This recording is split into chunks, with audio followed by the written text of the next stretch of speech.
Welcome to the webinar, Optimize the Buyer's Journey, Generate More Sales in 2020. This is a webinar for manufacturing and industry. It's a whirlwind tour, and that's me. I'm Paul Mosenson. I've had 35 years of media and marketing experience, both B2B and B2C. I'm the owner of NuSpark Consulting. I'm a marketing consultant, of course.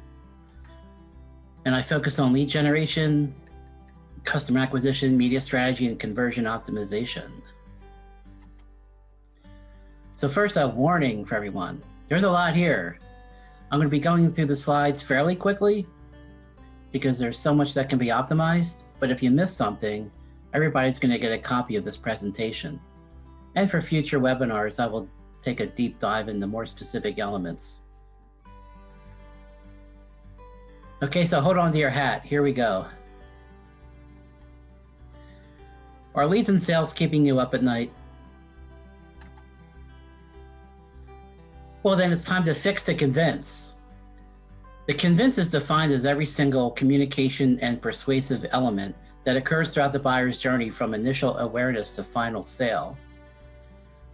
NuSpark Consulting exists to fix and optimize the convince process.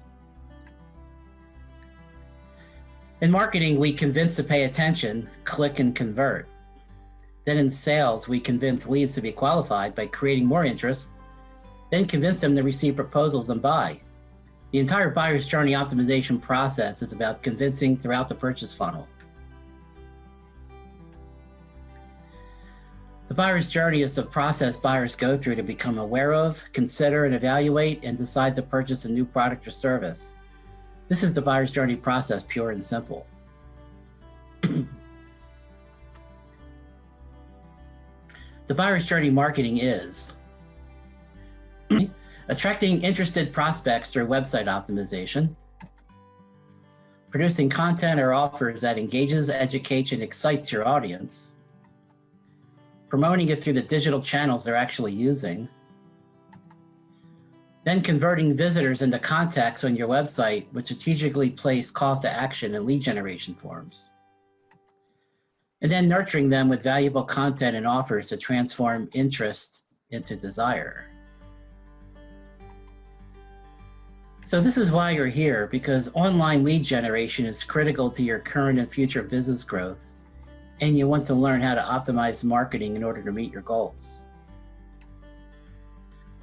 But let's take a step back and talk about your buyer first, and considerations when developing a marketing plan.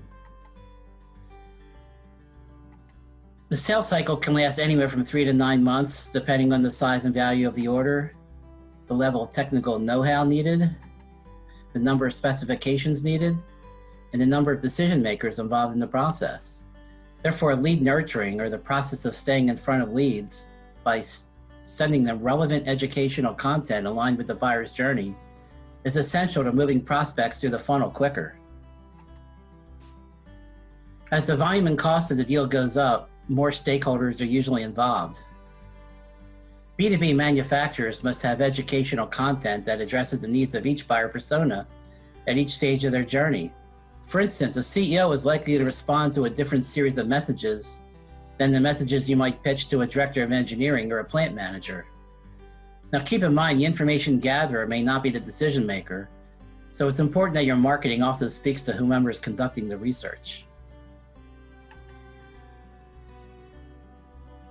I think you'll agree you'd rather keep your prices competitive and focus on your value proposition and the benefits of buying from you, rather than being the most affordable, all things being equal.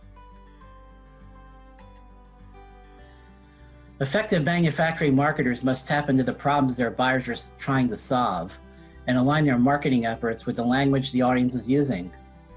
These firms must provide a streamlined digital approach for prospective buyers to submit their specs, request quotes, and research your product line or catalog via your website.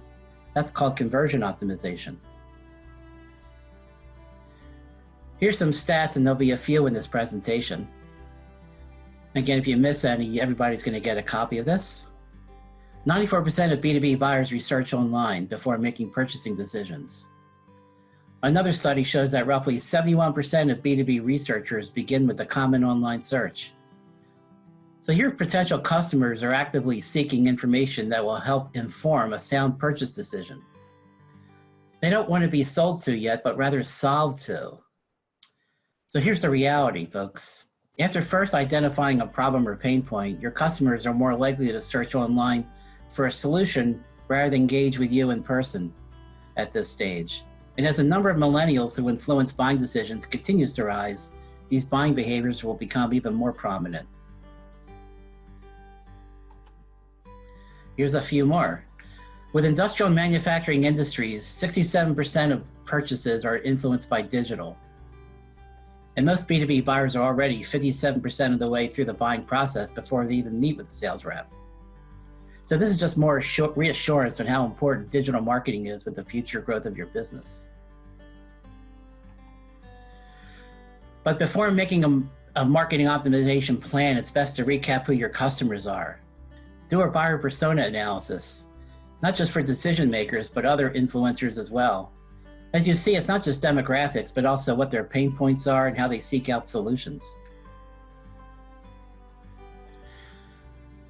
By using a lead gen ROI calculator, which can be downloaded on my website, you can review current benchmarks in your current marketing ROI, and then estimate growth projections based on optimization efforts. And please note lifetime value, which always needs to be part of the equation. There's a lot here as you peruse this, and again, it can be downloaded or we can discuss it after. But this is how it's done.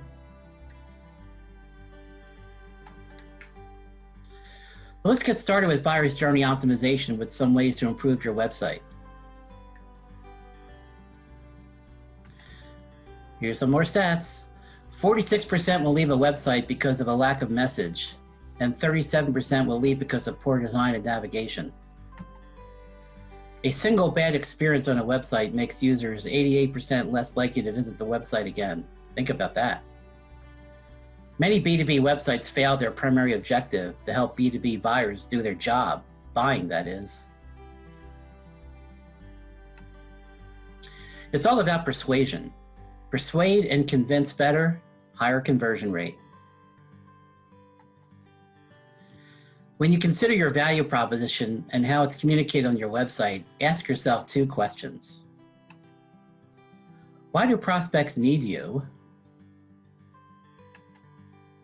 And why do they need you? Think about that. It's the seeds to persuasive website copy. With website copywriting, think like a buyer, be in their shoes.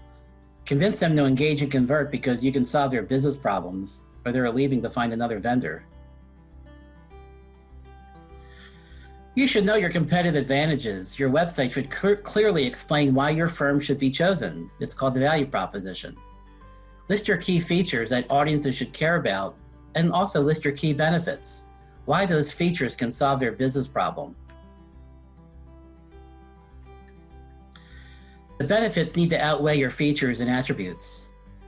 I know I need a thing, but what are the benefits of buying that thing from you?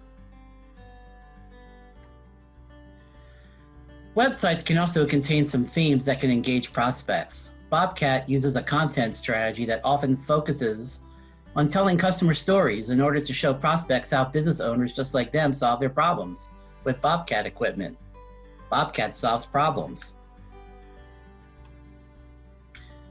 Consolidated Sterilizer Systems writes about all aspects of autoclave ownership, including common maintenance questions. This type of content strategy helps position Consolidated Sterilizer Systems as a helpful resource to all autoclave buyers and significantly increases awareness of their brand. And look, lead generation magnets to the right.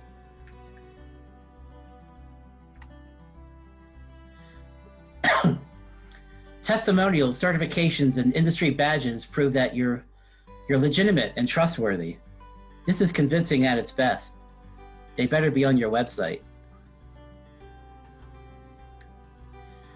Easily seen and organized navigation can make all the difference between keeping a customer on your page and losing them to competition. And look, phone number in the header, that needs to be there too. Every page should have a call to action so that a chance of converting visitors into customers is enhanced. That call to action should also be noticeable and set apart from the rest of the content on your page. Nothing replaces a first impression, remember that. If all is optimized correctly, message and design, then conversions increase, and that means more sales and revenue. Okay, now let's fix media. Generating leads is the most important component of buyer's journey media campaigns. When you turn a site or a landing page visitor into a lead, and then that lead becomes a customer, you've done your job.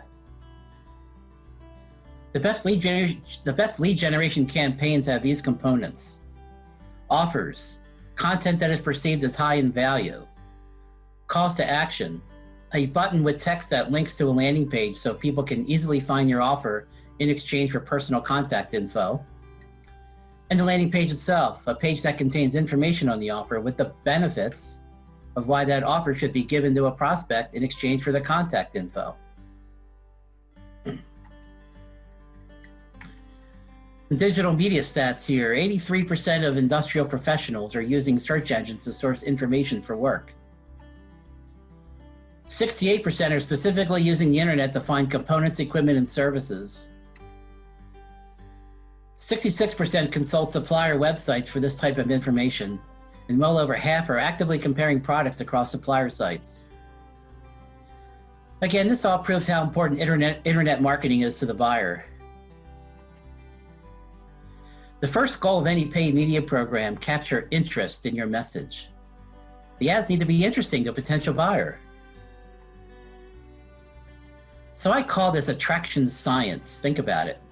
When a prospect is online, they're likely doing three things: they're on a website or a social media page, they're reading email, or they're on a search engine. Ad messages, offers, email subject lines, search text ad messages can all mean the difference between click and avoid. A proper strategy with testing will generate more clicks and leads.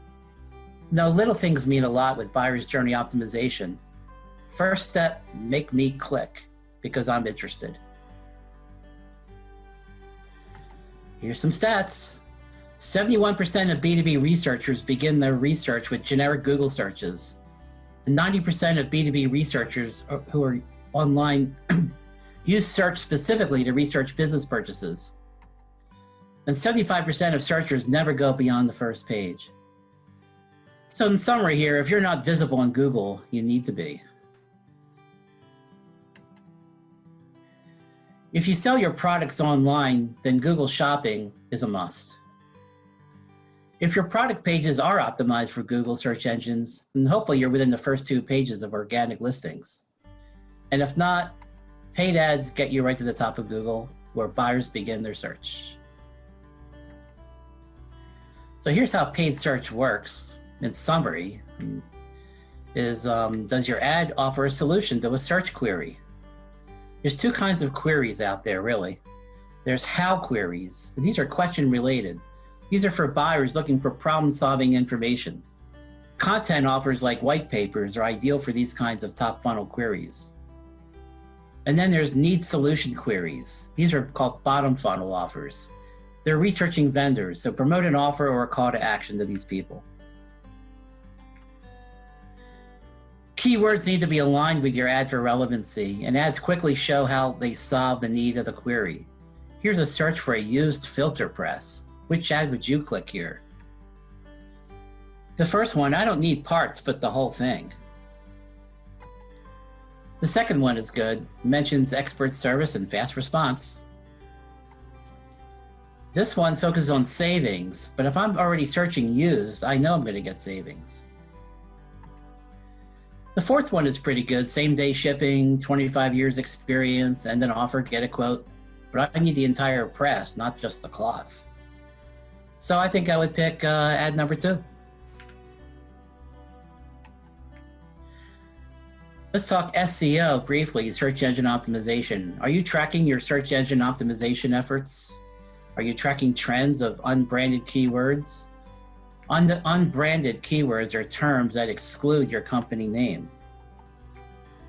And little text stuff here: is your title tag and meta description snippet compelling? This is your actual listing on a Google search engine. Is it clear that you are the ideal solution to a problem? And is that description persuasive enough to drive clicks? Because remember, search engine listing position means nothing if you're not getting quality clicks and conversions. Queries or keywords you want to focus on need its own SEO strategy to rank high. It's a process for sure. On the screen, in this example for a client, green is above position 10, which is the goal. Now, if you have an SEO company or not, are you getting keyword ranking and trend reports? Well, you need to be. Here's examples of an organic listing for the query safety equipment gear. Grainger is a popular brand and lists a number of their products. Industrial safety gear mentions good words like value, quality, and trust. A buyer will likely click both listings. Again, SEO product descriptions is another example of a message that needs to convince. Make me click. All right, so what about these channels? So the goal of online advertising is to target audiences not ready for search engines. This is called demand generation. You're communicating potential problems and solutions toward top and mid-funnel prospects within the channels they use most, with the hope to capture a click and a conversion before they use a search engine. So what you need with ad creative is an interesting message aligned with target audience needs and pain points, and the testing of offers and ads. Here's some examples of some ads, some good, some not so good. So SKF ball bearings on the left has a strong emotional message, excel in tough conditions. The middle one, Allied cabinet cooling, I'm not so sure. Be proactive, doesn't mean anything to me. And HID Global to the right makes security controls. Data, not guesses, is a really decent message, although learn more is kind of a weak call to action. I mean, no matter what these companies do, the landing pages better follow lead generation best practices or prospects won't engage further. And we'll talk about that in a couple minutes. Here's examples of an ad placement strategy. Ads in targeted newsletters can be effective with the right offer. The one on the left is a new product listings newsletter, and they can attract attention from buyers for sure. The ad in the middle is for a white paper. You see that? And then the one on the right promotes a product video.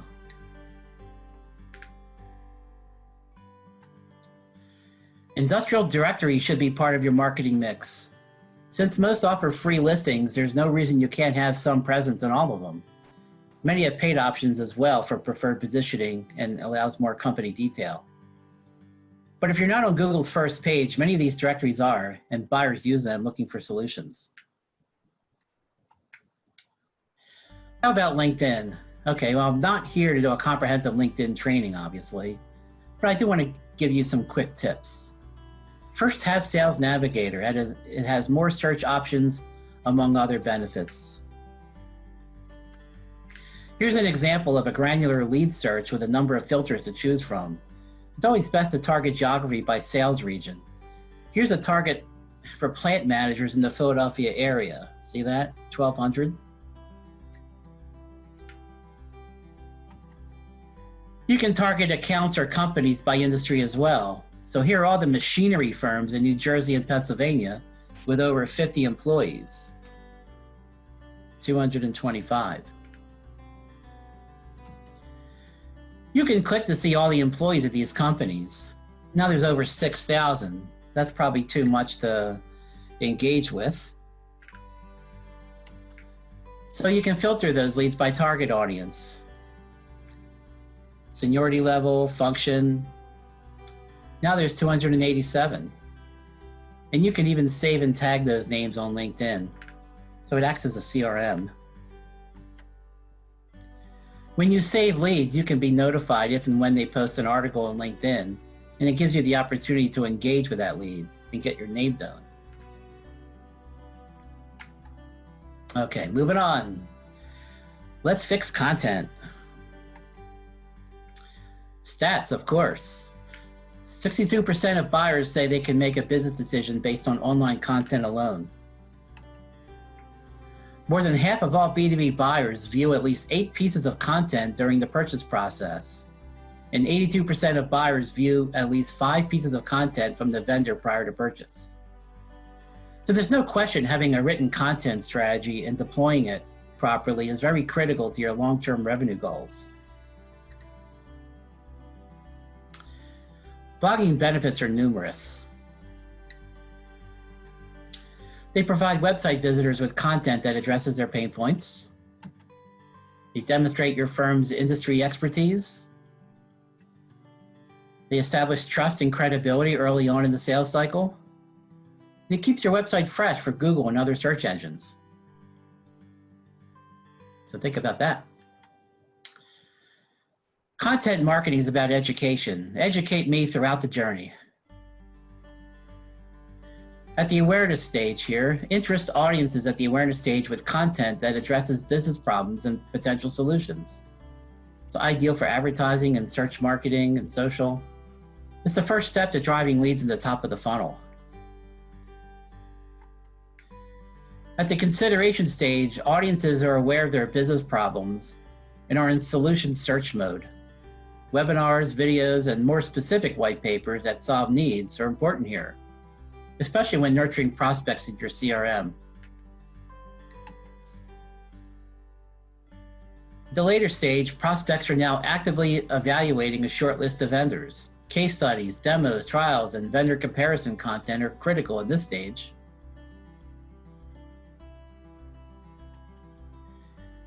Now, once you get that lead, it's time to respond, right? Salespeople need to call to qualify them and begin the sales process. However, if leads aren't ready yet and can't be contacted via phone, a strong nurture cadence needs to be ready with really good content to support your solution and benefits. Behavior-based drip campaigns drive interest to consideration to desire. Lead nurture email campaigns are a great way to send extremely tailored and relevant emails to prospects in order to warm them up for sales and even prompt them to book a meeting with your sales team. These campaigns are deployed via marketing automation platforms, of which I have experience managing many of them. Here's another look at a nurture campaign where top funnel content segues to mid funnel and then to bottom funnel offer content before a direct email message to talk to sales. You can see in detail how content, likely a blog post, can engage a prospect by the pain points he or she has via your buyer persona research. This is an example of content mapping.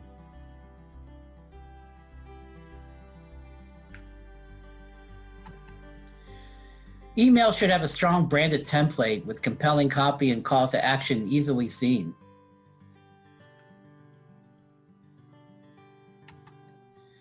Here's another example of an email drip campaign. Audience selection, cadence, messages, offers, tracking, all have to be part of the email nurture plan. Otherwise, it won't be effective. So here's a summary of email marketing best practices. Build your expertise towards buyers. Mix offers with content strategically. Mix blogs and even curated content from other sources, if it makes sense. Map your content topics to your personas that we researched early on, hopefully. And always have a sequencing plan, as we just showed a few slides ago. Couple of email stats. 78% of executives say that an unsolicited email has led to a face-to-face meeting or event attendance at some point. 79% of B2B marketers credit email as the most effective distribution channel for demand gen efforts. Think about it.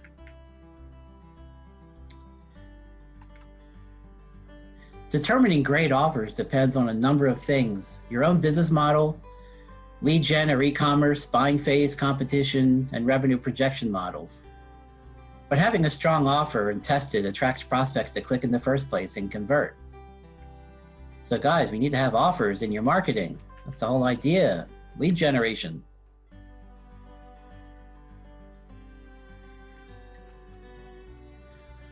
Almost all of your campaigns and content should have well-crafted call to action buttons designed to drive action.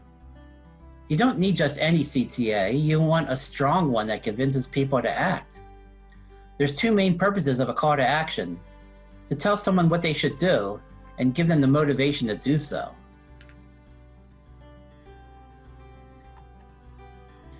And on your web forms, let's try to avoid the generic call to action words like submit and send, and rather tell me what they will get in a more compelling manner. Research shows this tactic increases conversion rate.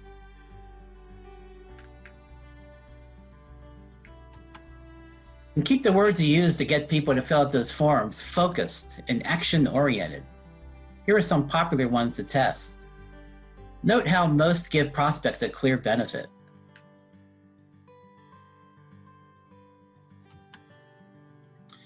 The goal of conversion rate optimization is to reduce risk and doubt and reassure prospects that they're getting value when they submit their contact information. Your leads and sales depend on improving your online visitor to inquiry conversion rate. Proof and trust, as shown earlier with testimonials, is vitally important.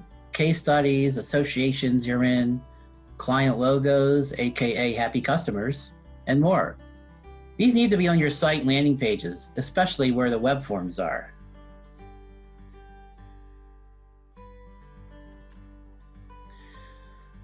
Chat. Chat can work to answer basic questions of prospects who need additional help, especially when it comes to pricing and service. Like the one on the right.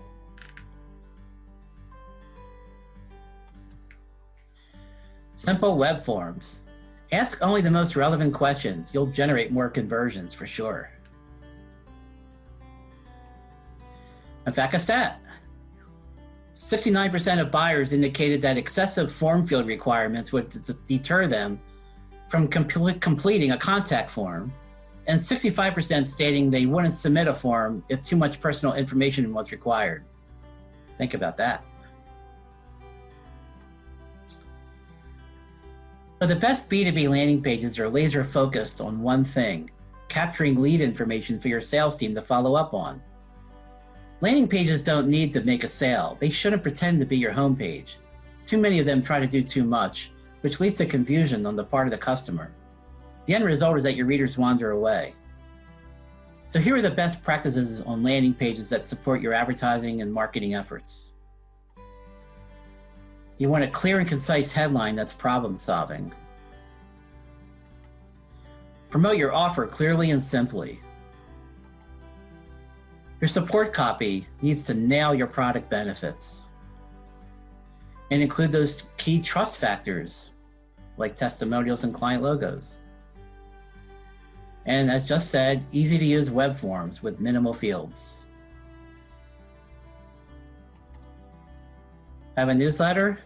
Don't just say sign up for our newsletter, but say sign up and receive helpful tips and offers. Provide value.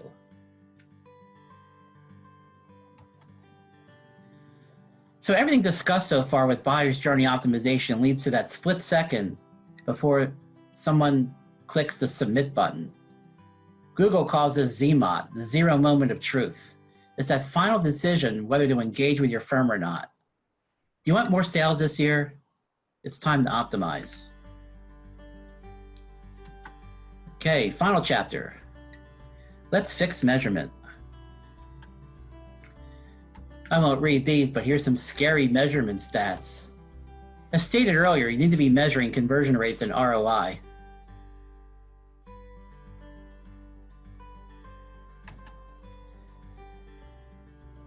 These are major conversions to track on Google Analytics. Emails and calls are set up as conversion events via a tool that I use daily called Google Tag Manager. Here's some other events we can track as well, for example. And you can combine all these together, and I call them buyer intent activities.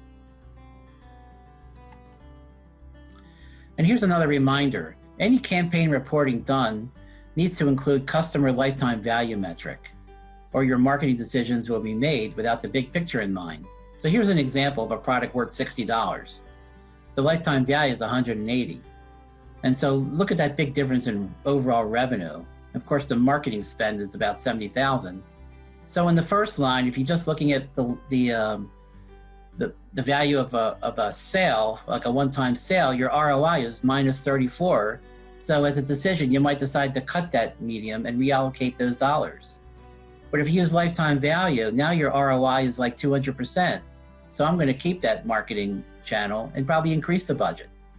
So think about that. Remember that calculator we showed earlier? By doing it again with scenarios, we have a plan for optimization and project traffic, lead, and conversion rate increase. Getting excited?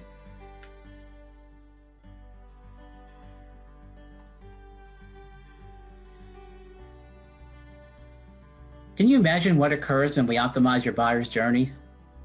Boom, new leads, new opportunities, and new revenue streams.